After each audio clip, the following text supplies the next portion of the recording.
it's easy to focus on the fact that the SCOTUS is right now in the process of probably annihilating Roe v. Wade. And I understand why you would focus on that. It's horrendous. But also, if you could fit in a little bit of attention to the fact that there are other assaults going on right now to women's reproductive rights, that would be great. Let's take a look at what Texas is doing. Right now the Supreme Court is considering that Mississippi law. Maybe eventually they'll also talk about the absolutely horrendous bounty hunting Texas anti-abortion law. But in addition, maybe they'll start talking about this. A new law has just gone into effect, limiting the use of abortion-inducing medication in Texas. That happened just yesterday. So this new law restricts abortion medication by prohibiting doctors from prescribing the abortion pill after 7 weeks of pregnancy, which is 3 weeks less than the US Food and Drug Administration's limit of 10 weeks. Why? Is this a result of like their in-depth analysis of the effects of the medication based on really cutting into how it affects women in each week? And so we think for scientific reasons, we have to take it from 10 to 7. No, 7 is less than 10. They've done that math. They can't do any better math, but they've done that math. And so they're doing it. And so in addition to the time change, the law also makes it a felony for physicians to send abortion pills to a patient by courier, delivery, or mail, specifically requiring physicians to do an in-person examination before providing medication abortion in person, punishable by up to 2 years in jail and a fine of $10,000 because they've just decided that $10,000 is the correct fine for literally everything that they do. And it would apply to doctors, not pregnant people, because they're trying to scare people out of being involved in all of these things. So yeah, Brett, we've got like 3 different tracks, all trying to chip away or cut chunks out of Roe v. Wade. But it might be kind of a moot point because it's possible they'll just completely destroy it right now. And no one wants it. That's what's so frustrating. I saw Marjorie Taylor Greene with some rando outside the Supreme Court talking about how they had, quote, won the culture war. No, they haven't. Most Americans disagree with her. Most Americans disagree with her. Well, we showed on the show yesterday, 27% want Roe v. Wade overturned. That is so small and very low. And so I would also argue that that is not America.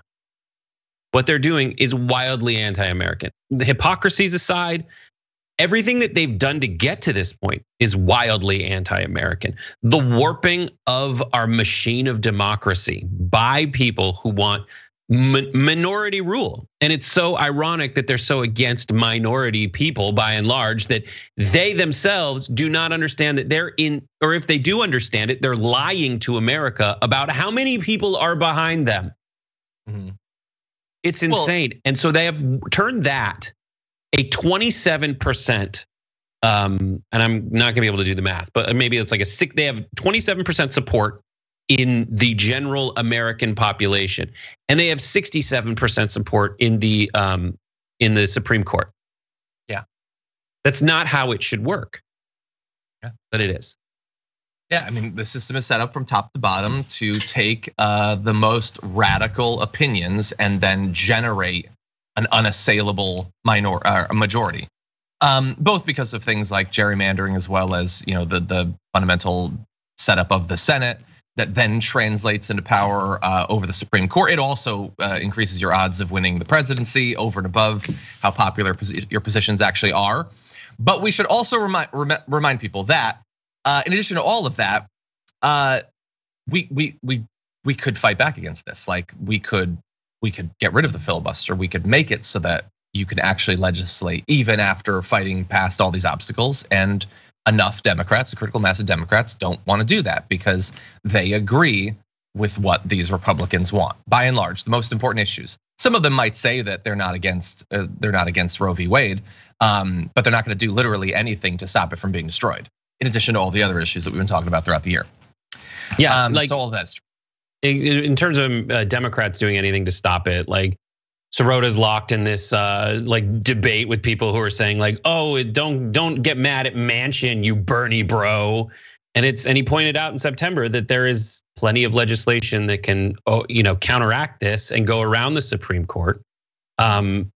Or at least make it take longer for it to be overturned by this corrupt Supreme Court that's the result of like horrible, cynical, anti-American manipulation of the system.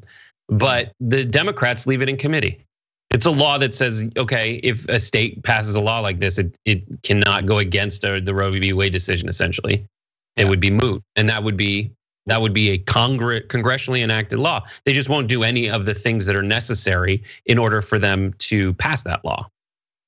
Well, and I think we get to be mad at Manchin for hamstringing the Democratic agenda, almost ensuring that the Republicans are going to take over the House and be in a much better position to win the presidency. And we're already facing a decades-long battle to retake control of the Supreme Court, and he's making that even more difficult to even conceive of working. So, yes.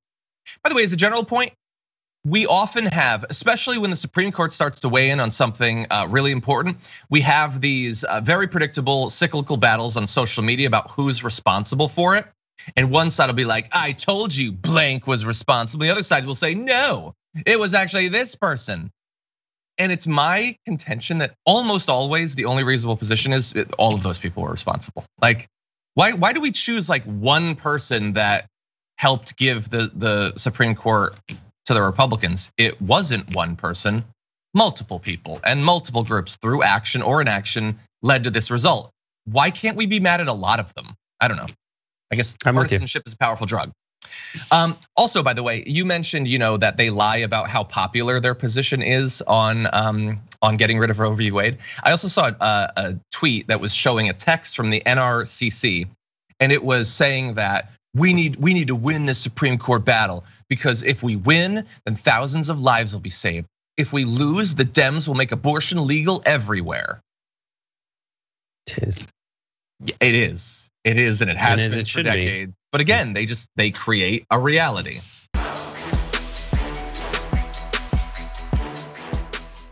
For more political news breakdowns, interviews, stories of activism, and me trying my hardest to care about the occasional big celebrity news story, subscribe to our YouTube channel at youtube.com/The Damage Report. And you can ring the bell wherever it is so you don't miss anything.